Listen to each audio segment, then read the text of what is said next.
Kali ini soalan berkaitan melengkapkan jadual bersamaan. Okey, di sini ada soalan. Encik Syukri memulakan perniagaan Syukur Selalu Enterprise pada 1 Januari 2020 dengan membawa aset berikut: lengkapan, kenderaan, tunai di bank. Okey, maklumat pertama ni ialah baki awal. Okay, biasanya dia akan berikan maklumat aset, liability dan juga modal. Kali ini soalan ni dia tak ada liability, tiga-tiga ni adalah aset, tetapi kita perlu cari modal. Okay, modal mesti ada. Kalau tiada modal diberikan, kita kena cari modal, iaitulah formulanya aset tolak liability. Okay, so aset, semua aset ni kita tambahkan, liability tak ada, so kita boleh dapatkanlah jumlah modal. So dia punya ni hanya kita tambahkan saja untuk kita dapatkan modal. Okay, total ketiga maklumat ni iaitu 5,000 tambah 27,000 tambah 20,000, kita dapat modal sebanyak 52,000. Okey, inilah modal kita. Okey, seterusnya ialah urus niaga berlaku sepanjang bulan Januari. Okey, so ada 1, 2, 3, 4, 5, 6, 7, 8. Okey, ada 8 roman. Okey, kemudian soalan, anda dikendaki melengkapkan jadual persamaan di lampiran 2 untuk menunjukkan kesan urus niaga pada bulan Januari 2020. Okey, untuk kita buat soalan ni, kita baca urus niaga setiap satu ni, baca dan kita terus rekod di persamaan, di jadual persamaan. Okey, biasanya dia akan bagi di bahagian lampiran, so pelajar tak perlu sediakan jadual persamaan ni, dia dah sediakan. Kita hanya perlu lengkapkan maklumat saja berdasarkan urus niaga dan juga baki awal ni. Okey, saya tunjukkan bentuk jadual persamaan. Okey, macam inilah bentuk jadual persamaan yang dikatakan di lampiran 2 ni. Okey, so kita hanya melengkapkan jadual persamaan ni berdasarkan urus niaga yang diberikan. Jadi kita akan baca soalan dan terus kita buat jawapan. Okey, untuk kita cepat menjawab soalan ni. Okey, mula-mula sekali kita perlu masukkan baki-baki di maklumat pertama ni ke jadual persamaan. Okey, yang jadual persamaan ni dia dah bagi lengkapan, dah bagi laju kenderaan, dah disediakan. Okey, dia dah tulis bank, akaun belum terima, inventory, akaun belum bayar modal, ambilan, untung bersih. So kita hanya masukkan baki ni dulu pada Januari 1. Jika tidak diberikan, kita kena maklumat yang butiran atas ni kalau dia tidak ditulis, so kita kena tulis sendirilah. Berdasarkan dia punya ni. Pertama kita masukkan baki pada Januari 1, lengkapan sebanyak 5,000. Kemudian kenderaan bernilai 27,000. Kemudian tunai di bank ataupun bank 20,000. Akaun belum terima tak ada, inventory tak ada, akaun belum bayar tak ada. Okey, ada modal yang kita cari tadi, yang kita kira tadi 52,000. Masukkan nilai yang kita kira 52,000. Ambilan dan untung bersih, maklumat baki Januari 1 ni tak ada, so kita abaikan. Okey, kita akan baca maklumat tambahan satu-satu. Okey, pertama, urus niaga berikut berlaku sepanjang bulan Januari 2020. Okey, menerima satu roman, menerima invoice pada 3 Januari 2020 daripada Razi Enterprise. Syarat diskaun bernilai 3,400. Syarat diskaun tunai 8% 7 hari dan 5% 10 hari. Okey, maklumat ni dia kata menerima invoice. Bila kita menerima invoice, maksudnya kita membeli. Okey, kita beli. Okey, bila kita beli pada 3 Januari daripada Razi. Okey, kalau ada invoice ni maksudnya beli secara kredit. Okey, ataupun secara hutang. Pada 3 Januari daripada Razi. Razi ni adalah akaun belum bayar. Akaun belum bayar 3,400. Okey, syarat diskaun tunai 8%, 7 hari, 5% 10 hari ni maksudnya jika kita membuat bayaran dalam tempoh 7 hari kita mendapat 8%. So kalau 10 hari 5%. Ini bila kita membuat bayaran. Okey, untuk satu Ramadan ni dia sekadar membeli dan mendapatkan barangnya lah. Okey. So kita rekod bila menerima barang. Okey, bila kita membeli ni maksudnya membeli barang lah. Membeli barang. So barang niaga ni kita panggil istilah inventory. So nilai inventory ialah 3,400, maka inventory akan bertambah. So satu Ramadan ni kita rekodkan dekat jadual ni. Okey, inventory bertambah sebanyak 3,400. Okey, manakala dia membeli secara kredit ataupun secara hutang, dia melibatkan akaun belum bayar. So bila kita membeli, akaun belum bayar kita bertambah ataupun hutang kita bertambah, maka akaun belum bayar juga kena tambah. Okey, 3,400. Okey, kalau menjual kita melibatkan akaun belum terima. Okey, selesai satu Ramadan. Okey, syaratnya kita akan tengok kemudian bila ada butiran ataupun urus niaga membuat bayaran, okey, ataupun menjelaskan hutang. Okey, seterusnya menjual barang niaga bernilai 2,100 secara kredit. Okey, pada harga 2,500. Okey, menjual secara kredit. Okey, kita menjual secara hutang lah. Okey, kita belum dapat duit. Okey, kita jual barang. Bila menjual barang niaga, okey, inventory akan berkurang. Okey, so barang kita berkurang, so kita cek dekat inventory dekat Duroma ni. Okey, kamu kena kurangkan nilai kosnya ialah 2,100. Okey, boleh buat dalam bentuk kurungan ataupun kena tolak. Okey, tulis simbol tolak. Okey. Okey, seterusnya bila kita menjual barang niaga secara kredit, inventory berkurang, kemudian bila kita jual, kita melibatkan akaun belum terima. Okey, akaun belum terima. Okey. Sebab jual secara kredit. Kalau jual secara bank ataupun secara tunai, dia tidak melibatkan akaun belum terima, dia terus dengan bank.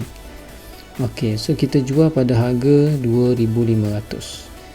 Kita punya pelanggan kita ataupun akaun belum terima akan bertambah sebanyak 2,500. Maksudnya hutang dia kepada kita 2,500. So kita lihat ada perbezaan nilai 2,100 dengan 2,500. Perbezaannya sebanyak 500. Okey, kita jual 2,500 dengan harga 2,100. So kita mendapat keuntungan RM400. Bila kita untung RM400, so dia melibatkan untung bersih. Okey, ataupun bila ada hasil ataupun belanja, kita kesannya berada di untung bersih. So RM400 ni dia akan menambahkan untung bersih. Okey, untung bersih dah ada dia punya butiran dia, kita hanya masukkan nilai RM400. So dua Roma ni ada 3 catatan. Okey, biasanya 2 catatan, paling kurang 2. Okey, paling banyak 3 lah. Okey, seterusnya pemilik mengambil barang niaga sebanyak 800 untuk kegunaan keluarganya. Okey, bila dia gunakan barang ataupun mengambil barang RM800 kegunaan keluarga ni, dia ada melibatkan ambilan. Okey, selain pada keluarganya, untuk diri sendiri, saudaranya, untuk anak-anaknya juga dikatakan ambilan. Okey, maksudnya butiran untuk ambilan. Bila mengambil barang ni memberi kesan pada inventory. So 3 Roma ni, inventory ni akan berkurang sebanyak RM800. Okey, so inventory ada kesan dia berkurang sebanyak RM800. Okey, kemudian bila kita membuat ambilan, okey, kesannya dekat ambilan. Okey, ambilan ni RM800. So 2 saja. Okey, seterusnya yang keempat, menjelaskan sepenuhnya hutang pada Razi Enterprise pada 7 hari bulan. Okey, 7 hari bulan. Okey, yang ni ada kaitan dengan yang satu Roman tadi. Okey, ada kaitan dengan satu Roman. So yang ni ada kesan. Okey, kita tengok dia punya berapa hari dijelaskan hutang. Okey, menjelaskan sepenuhnya hutang pada 7 hari bulan. Bila 7 hari bulan, kita cek berapa hari daripada dia beli, iaitu pada 3 Januari hinggalah 7 hari bulan. 3 Januari itu termasuk hari pertama, 3, 4, 5, 6, 7. So ada 5 hari. So 5 hari dia layak dapat, okey, dia layak dapat yang ni lah. Okey, dia punya diskaun dapat 8% sebab dia dalam range 7 hari. Okey, kalau lebih, kalau kita dapat 8 hari, okey, kalau 8 hari dan ke atas hingga 10 hari dia layak dapat 5%. Okey, so yang ni oleh kerana 5 hari saja, so dia dapat 8%. Okey, hutang ni akan berkurang sebanyak 8%. Okey, kita cek harga yang kita beli pada 3 Januari tu. Kita beli pada harga 3,400. Okey, so kita kena kira diskaun dia 3,400. 3,400 darabkan 8%. Okey,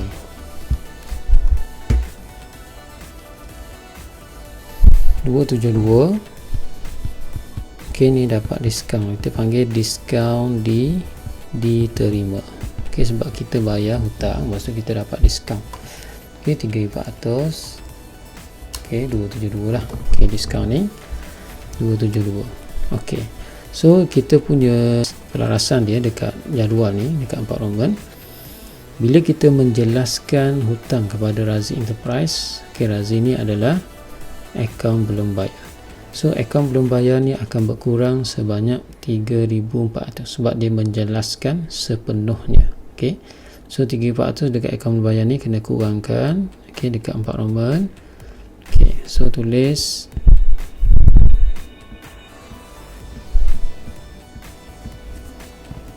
okey, kemudian bila kita membuat bayaran, okey, menjelaskan sepenuhnya, kita menggunakan duit ataupun gunakan bank lah. Okey, duit sama ada tunai ataupun bank. Kalau kat sini ada butiran bank, so kita gunakan bank. Okey, dia akan mengurangkan duit kita sebanyak selepas tolak diskaun. Okey, harga 3,400 dia bagi diskaun 272. Okey, 3,400 tolak 272, so kita hanya membayar 3,128. So kita akan dia akan mengurangkan duit bank sebanyak 3,128 selepas diskaun. Okey, 3,400 tolakkan dengan 272. Okey, so 272 ni adalah diskaun diterima. Bila diskaun diterima, dia memberi kesan kepada untung bersih. Okey, kalau diskaun diterima ni kita dapat duit, so dia untung lah. Okey, untung untuk kita. So dia menambahkan untung bersih sebanyak 272. Okey, bila ada 3 transaksi ni, bila ada perbezaan nilai, jika nilai itu sama dalam urus niaga tu, 2 sajalah, 2 saja punya catatan. Okey, kalau ada 3 nilai, okey, ada nilai beza, so dia akan mewujudkan 3 catatan.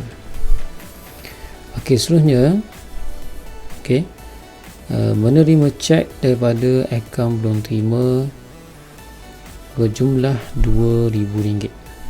Okey, so kita menerima cek ataupun menerima duit dalam bentuk cek ataupun bank daripada akaun belum terima. So bila terima duit, bank akan bertambah. Okey, dekat 5 Roma ni dia menambahkan duit bank sebanyak RM2,000. So tambah dekat bank RM2,000. Kemudian apa jadi pada akaun belum terima? Okey, akaun belum terima ni ataupun pelanggan kita, dia akan mengurangkan nilai sebanyak RM2,000. Okey, sebab dia menjelaskan hutang.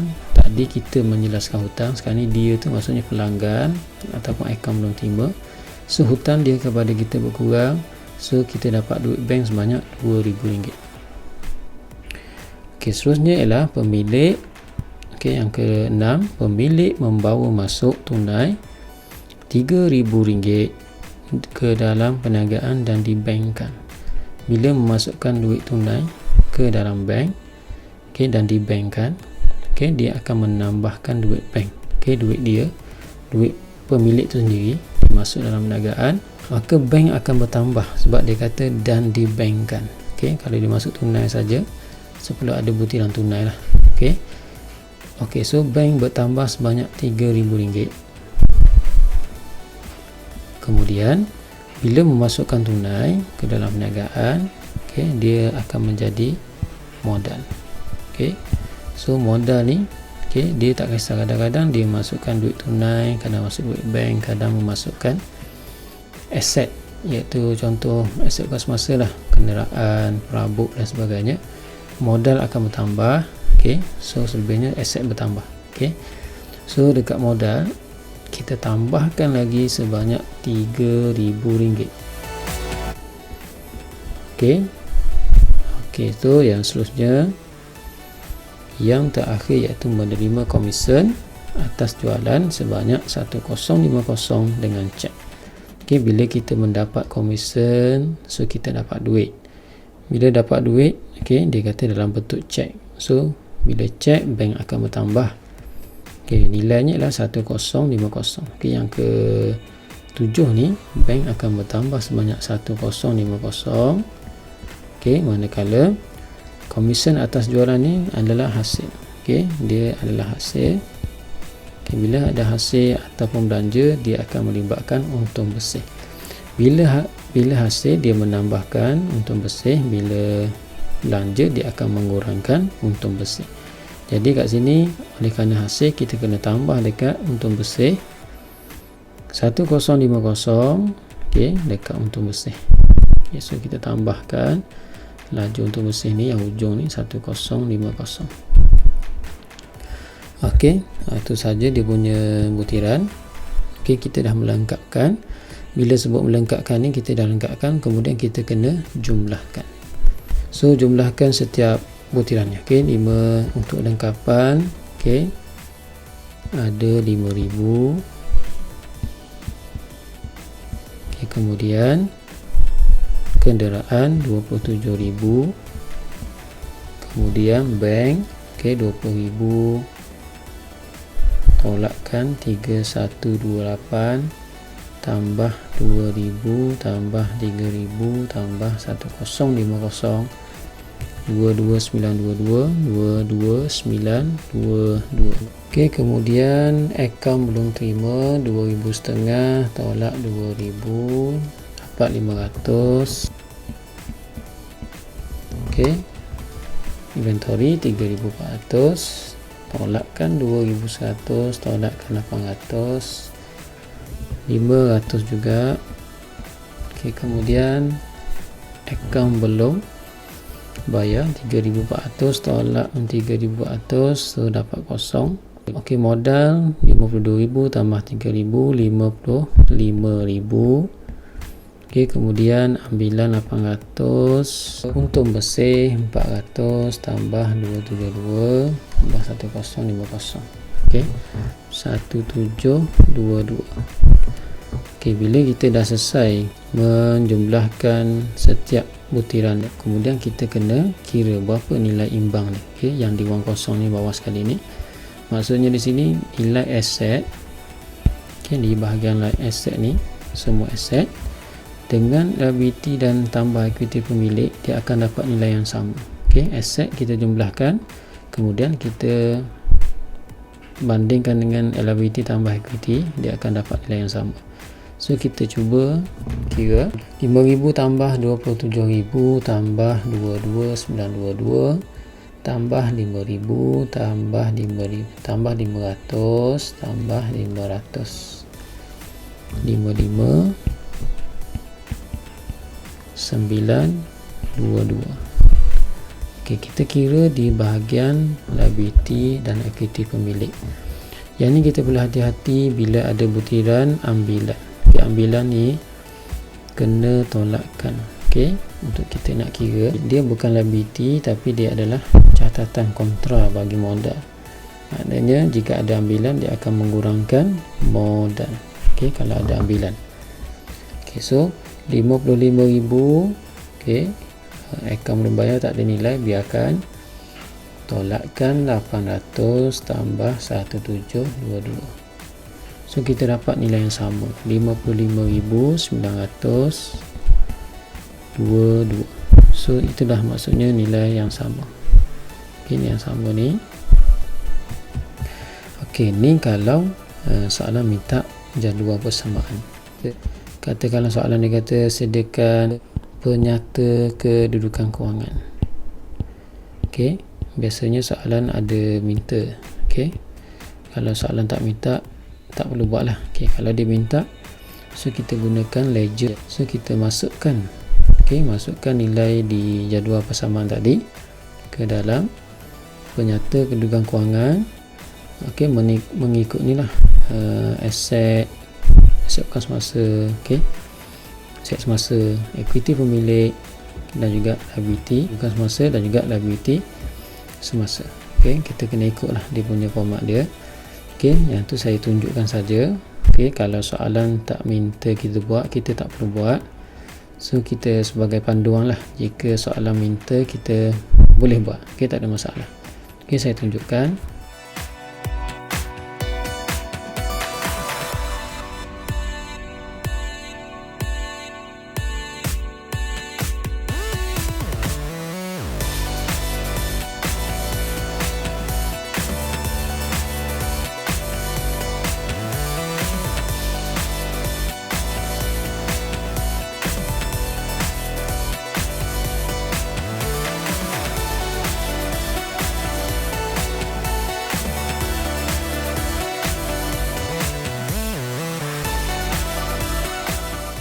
Okey, kita analisis sekejap mana satu aset bukan semasa, mana satu aset semasa, mana satu equity pemilik. Okey, yang ada ni lah, yang ada bucket akhir ni. Okey, so lengkapan adalah ABS kenderaan, ABS aset bank, AS aset semasa, ABT akaun menerima aset semasa, inventory aset semasa. Akaun belum bayar liability semasa tapi dia tak ada nilai, so tak perlu rekod. Modal equity pemilik, ambilan equity pemilik, untung bersih juga equity pemilik. So kita pindahkan. Okey, saya tunjukkan yang ni, pindahkan baki-baki dan juga butiran tu ke dalam penyata kedudukan kewangan.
Okey, lepas kita pindahkan, so kita kira lengkapan